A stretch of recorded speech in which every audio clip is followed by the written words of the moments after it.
Sister-in-law accused me of SA, and everyone believed her without hearing me, and it destroyed my life.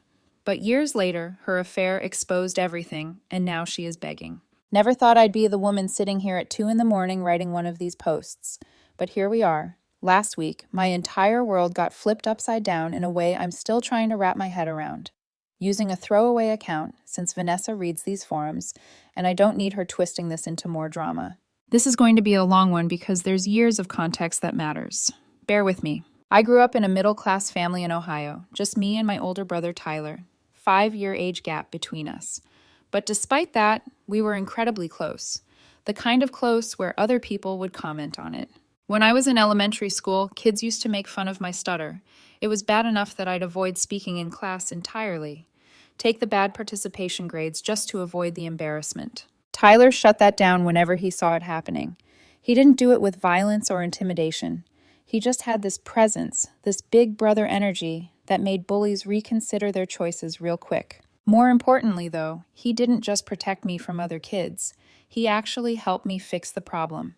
Every single day after school, Tyler would sit with me for at least an hour.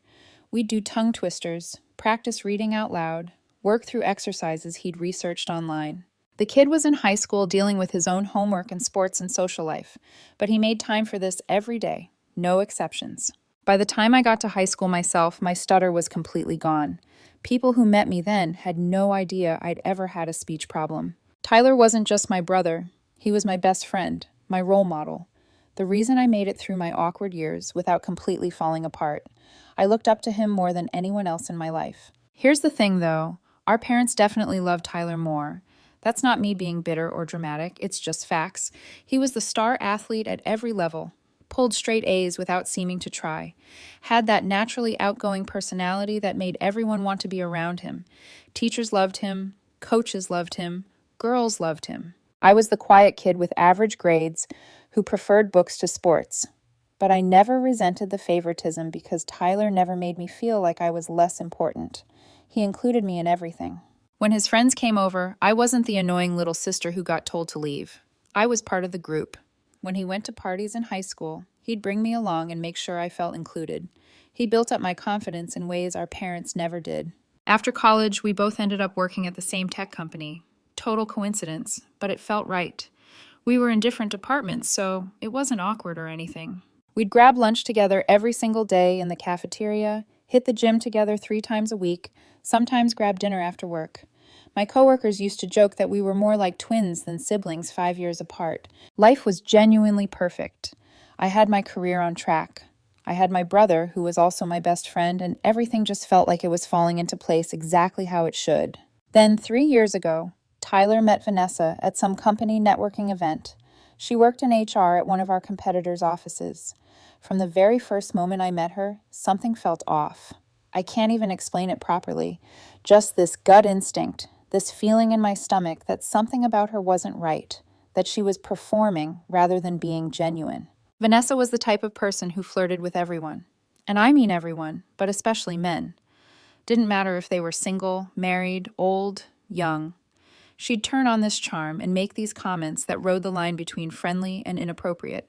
She also seemed to really enjoy creating little bits of drama between people, and then sitting back to watch it unfold like it had nothing to do with her. Our office had this big Christmas party one year, maybe 6 months after Tyler started dating her.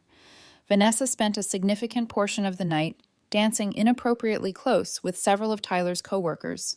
This was while Tyler was off at the bar getting drinks for both of them. When he came back and saw her grinding on some guy from accounting, he didn't even seem bothered, just handed her the drink and laughed it off. I pulled Tyler aside later that night and mentioned that her behavior seemed a bit much. He got defensive immediately, said I was being judgmental and that she was just friendly and outgoing, that not everyone was as reserved as me. That stung a bit, but I let it go. He was clearly into her, and I didn't want to be the sister who couldn't be happy for him. My boyfriend David picked up on Vanessa's behavior too. We'd been dating for about 2 years at that point, living together for 6 months. David is one of those people who reads situations really well, picks up on things most people miss. At Tyler and Vanessa's engagement party, he pulled me aside and pointed out how Vanessa kept making really inappropriate comments about the male servers. She was talking explicit stuff about their appearances loud enough that people nearby could hear. This was right in front of Tyler, who was mingling with his friends and didn't seem to notice or care. David overheard Vanessa telling a group of her girlfriends that one particular server was incredibly attractive and she wouldn't mind getting his number. She said it while literally wearing her engagement ring, planning a wedding to my brother. When David told me about it, I decided enough was enough. I pulled Vanessa aside privately away from the party and addressed it as calmly as I could. Told her that the comments she was making were inappropriate and disrespectful to Tyler. She laughed right in my face. Not a nervous laugh either. A dismissive, condescending laugh, like I was some uptight idiot who couldn't take a joke. Said I was being way too serious and that she was just having fun with her friends. That everyone makes comments like that and it didn't mean anything. I went to Tyler later and told him about the whole thing. He didn't want to hear it.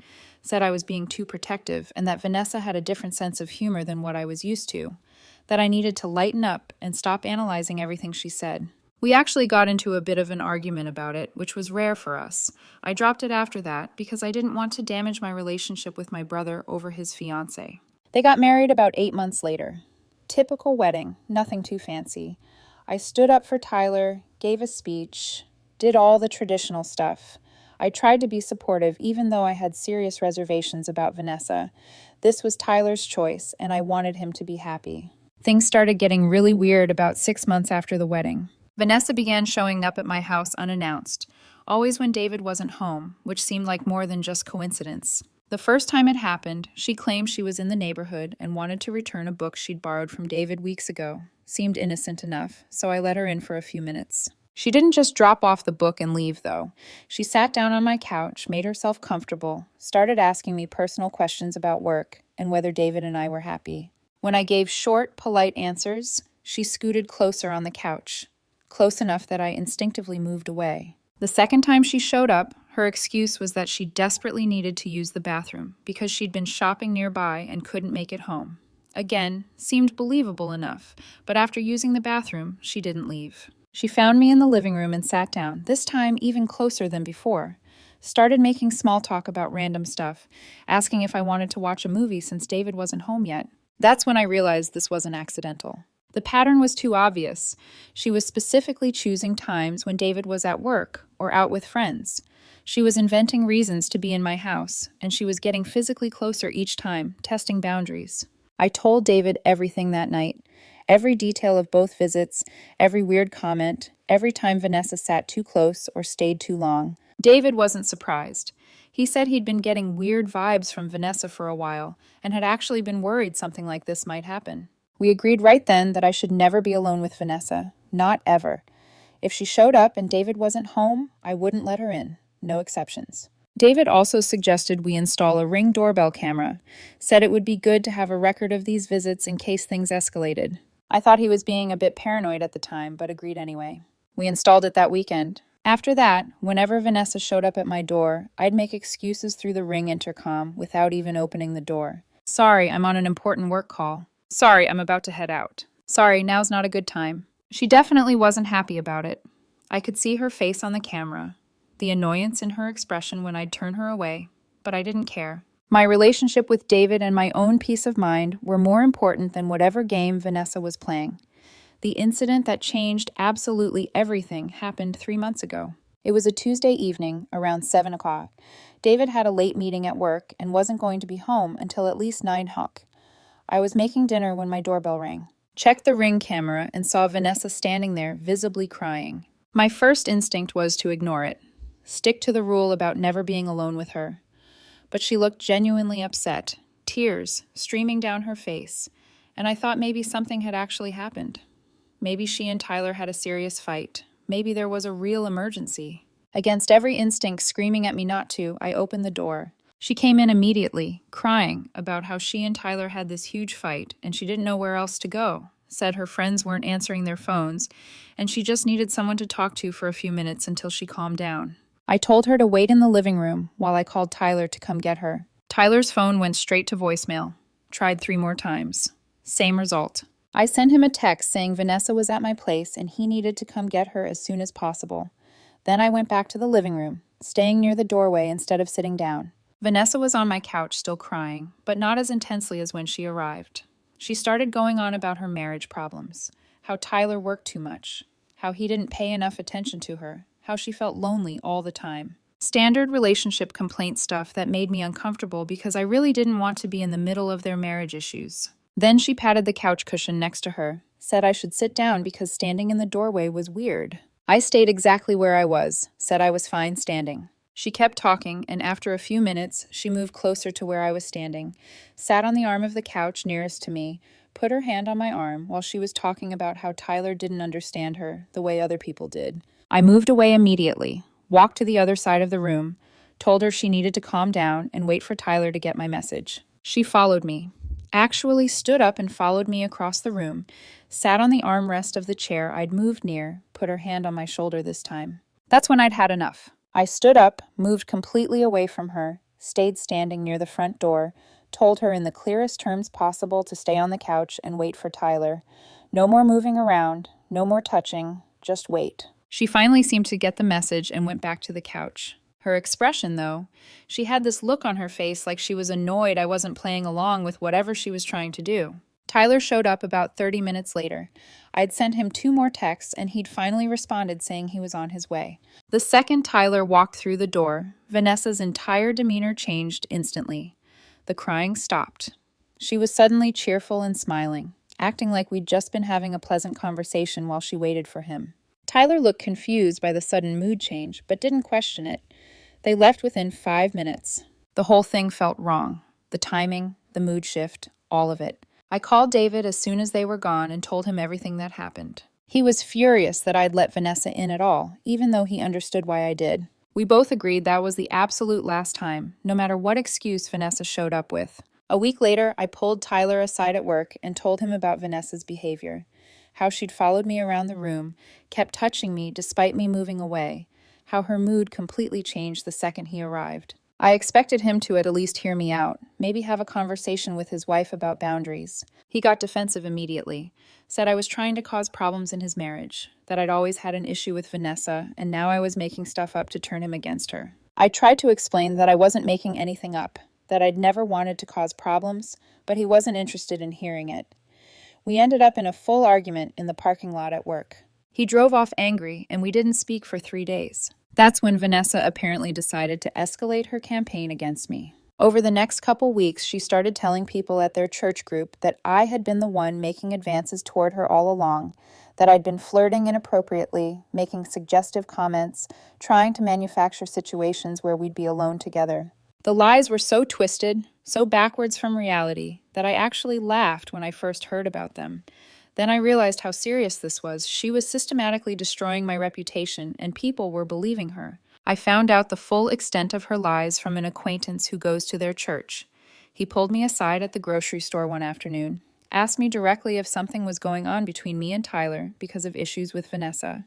When I asked what he meant, he laid it all out. Vanessa had been telling people I'd made unwanted advances, that she'd had to shut me down multiple times, that she was uncomfortable being around me now. My first instinct was to confront her immediately. Went straight to their house that same day, knocked on the door, ready to call her out on every lie she'd been spreading. Tyler answered, and I could tell from his expression that he already knew why I was there. I asked to speak with Vanessa. She came to the door acting confused, like she had no idea why I was upset. I laid it all out right there on their front porch, told them both exactly what I'd heard, how Vanessa had been lying to people about me, how it was disgusting that she would spread those kinds of accusations when she knew the truth.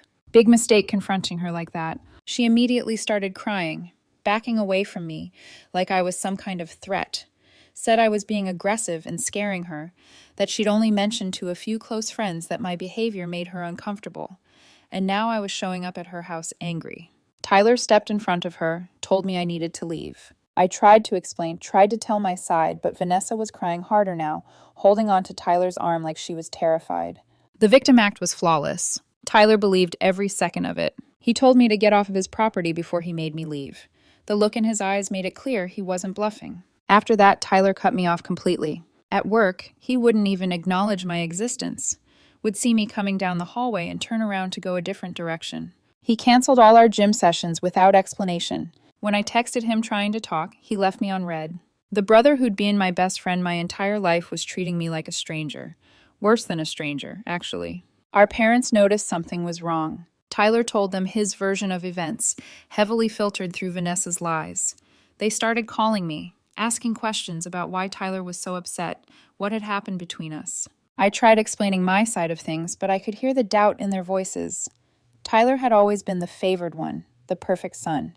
Why would they start questioning him now? I thought maybe if I gave it time, if I backed off and let things cool down, Tyler would eventually see through Vanessa's manipulation, that he'd realize his wife had been lying, and we could work through this.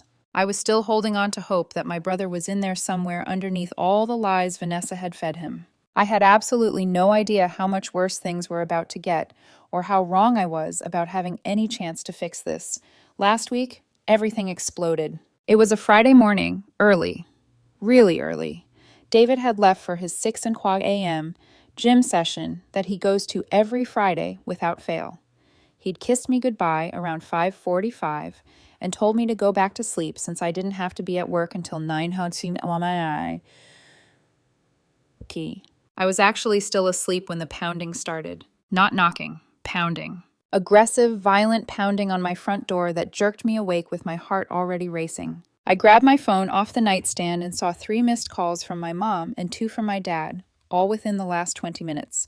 That sick feeling of dread hit my stomach immediately. I threw on sweatpants and a shirt. Ran downstairs trying to figure out what emergencies could have my parents calling that many times. I looked through the peephole and saw Tyler standing on my porch. His face was red, jaw clenched tight, whole body radiating a kind of fury I had never seen from him before. In that split second before I opened the door, I knew this was going to be bad. But I still opened it, because despite everything, he was my brother. The second the door cracked open, Tyler's fist connected with my face. Before I even processed, he was swinging. The impact was shocking, sent me stumbling backward into my own entryway. Vision went blurry. A sharp pain exploded across my cheekbone and nose. I tasted blood instantly. He came at me again. He kept swinging, landing punches anywhere he could reach. My face, my ribs, my arms when I tried to block. I am not a fighter. I've never been in a real fight in my entire life. Tyler was the athlete, the one who played sports. But when your own brother is attacking you in your house at 6 a.m., you don't get a choice about defending yourself. I tried to grab his arms to stop the punches, tried to push him away without actually hurting him. We ended up grappling, wrestling on my hallway floor.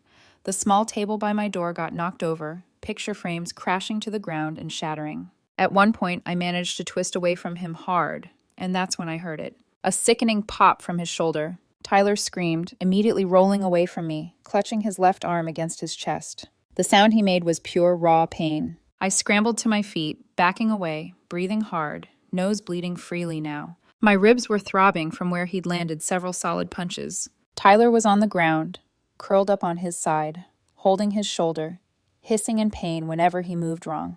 I stood there for a minute just trying to process what had just happened. My brother, my best friend for most of my life, had physically attacked me in my own home. And now he was injured on my floor. Before I could decide what to do, call an ambulance, try to help, or demand an explanation, David walked through the front door. He'd forgotten his work laptop. He was gone maybe 10 minutes. He walked in to find, and me covered in blood, Tyler screaming and clutching his shoulder, broken glass everywhere, overturned furniture, the house a complete war zone. He froze in total shock, then rushed to me first, hands on my face, asking if I could breathe, if anything felt broken. Then he saw Tyler and asked, "What the hell happened?" I opened my mouth, but nothing came out. Before I could even explain, David called my parents. Not the police. He panicked and went straight to them. Big mistake. They arrived within 20 minutes. When they came through the door, they went straight to Tyler. My mom dropped to her knees next to him, checking his shoulder, fussing over him.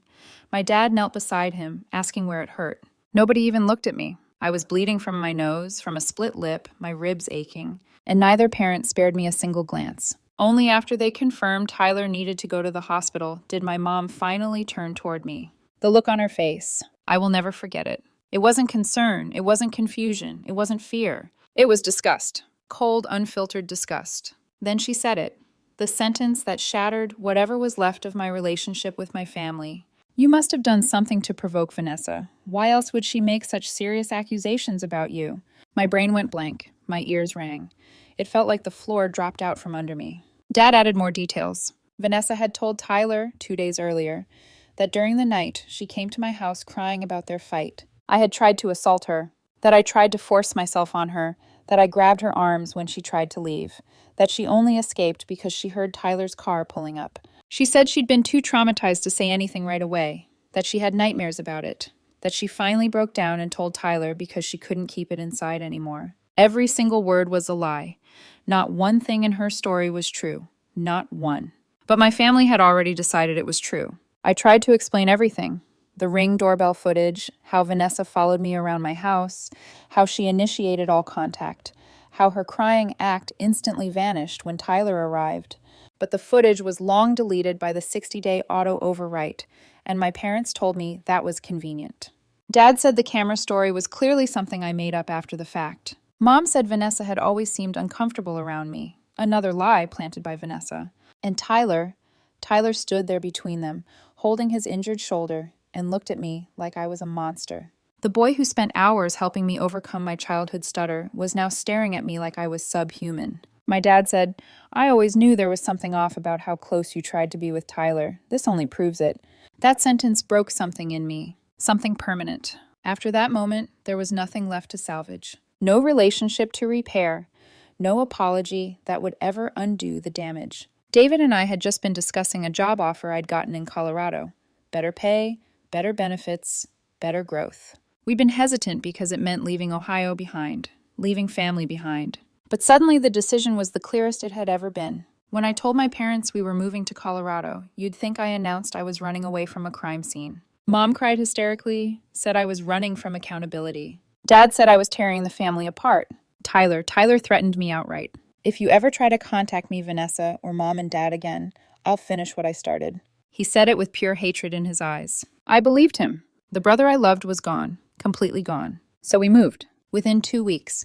Didn't tell any of them our exact address, only the state. Blocked all their numbers. Deleted every social media account. I went scorched earth on every tie that connected me to my family. It felt extreme, but also safe. The first few months in Colorado were brutal. I'd wake up and instinctively reach for my phone to text Tyler about something funny. Then I'd remember, and it would feel like losing him all over again. David never once suggested I reconnect or be the bigger person. He stood by me through all of it. We built a peaceful life, a quiet life, a life without manipulation, guilt, or fear. We got married last year. Small ceremony in the mountains, just David's family and our closest friends. His parents walked with us down the aisle, her parents, not mine. It was perfect, peaceful, soft, safe. Life became something I didn't even know I was allowed to have, simple and calm. Writing this out is painful, but also freeing. I miss the brother I grew up with, but that version of him died long before Vanessa exposed herself. I don't know what the next update will bring, but recent events back in Ohio might force another chapter. Because everything Vanessa built with lies is finally starting to collapse.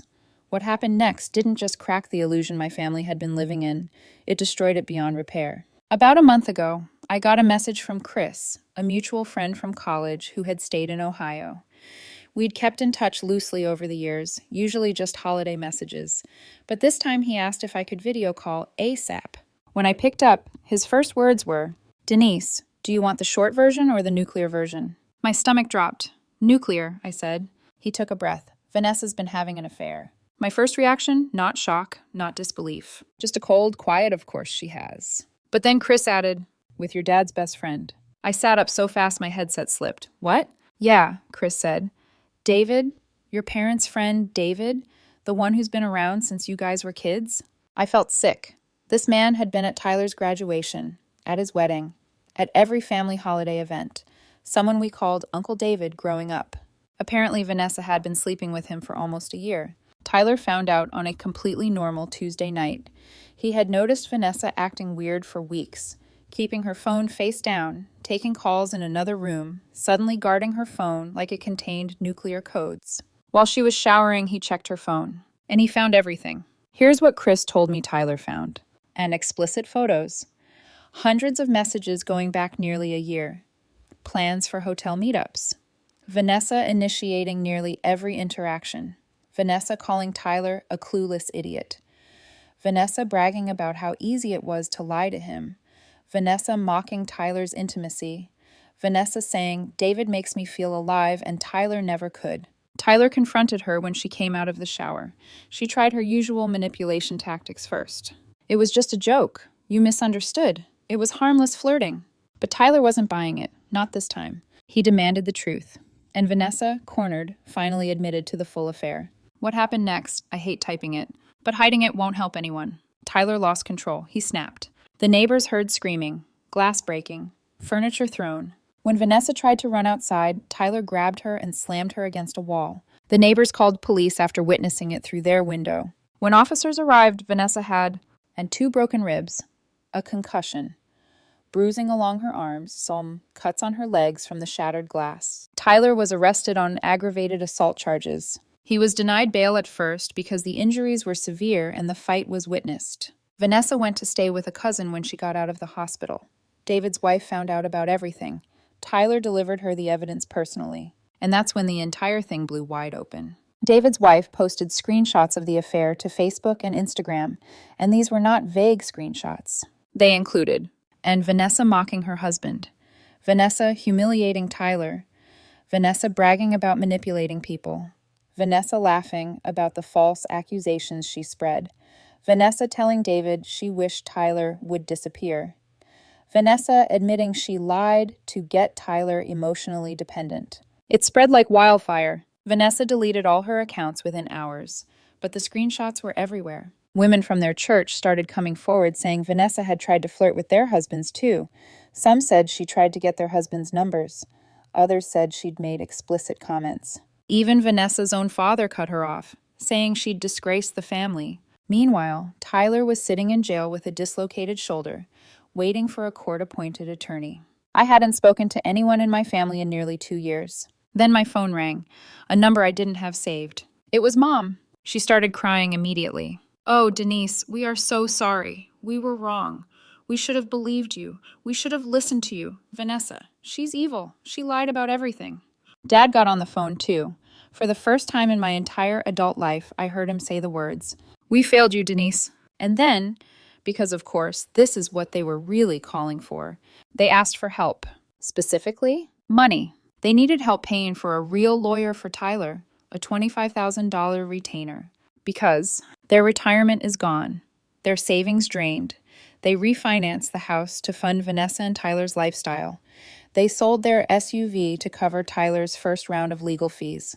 And now they want me to rescue him. The irony? Tyler was in this situation because he reacted with violence. Again. First against me, now against Vanessa. I hung up without giving an answer. David found me sitting on the porch afterward, shaking. He didn't push me to talk. He just sat next to me and held my hand until I was ready. When I finally spoke, I said, I don't know what version of Tyler I'm supposed to respond to. The brother who protected me, or the man who tried to beat me bloody? David squeezed my hand and said, You respond to the one he became, not the one you wish he still was. That hit hard. I spent the next few days sorting through emotions I'd been avoiding for years. I love Tyler, or I love the person he used to be. But the truth is, the Tyler I grew up with died the moment he chose Vanessa's lies over me. And the Tyler who replaced him chose violence. Twice. I finally sent my parents a message. I'm not contributing to Tyler's legal fees. I hope he gets help for his anger, but I will not involve myself further. Mom sent paragraphs saying I was heartless. Dad told me I was abandoning family. They said Tyler made mistakes and deserved compassion. But David said something that stuck with me. You are not responsible for a grown man who has made the same violent choice twice. Protect your peace. So I did. I blocked my parents' new number. And when Chris called with the final update last week, it brought closure I didn't know I needed. Tyler accepted a plea deal. 18 months in state custody. Mandatory anger management. No contact order with Vanessa indefinitely. Vanessa? She moved to Nevada, lost her job due to multiple workplace harassment reports, got abandoned by her family. David's wife divorced him and took half of everything. Her reputation is ruined beyond repair. The universe handled what I couldn't. The final piece of this? The one thing that solidified my choice forever? As of last month, David and I are engaged. He proposed during a weekend getaway in the Rockies. He told me he admired my strength, my resilience, my heart, and that he wanted a life with me, a healthy one, without lies, without manipulation, without violence. I said yes, without hesitation. His family, the people who have supported me since day one, are thrilled. My biological family? I haven't heard from them since I blocked them. I don't plan to. I'm building a new life, a gentle one, a safe one, a life where I get to choose who belongs. And Tyler, my once best friend, my childhood protector. He has to face the consequences of the man he became.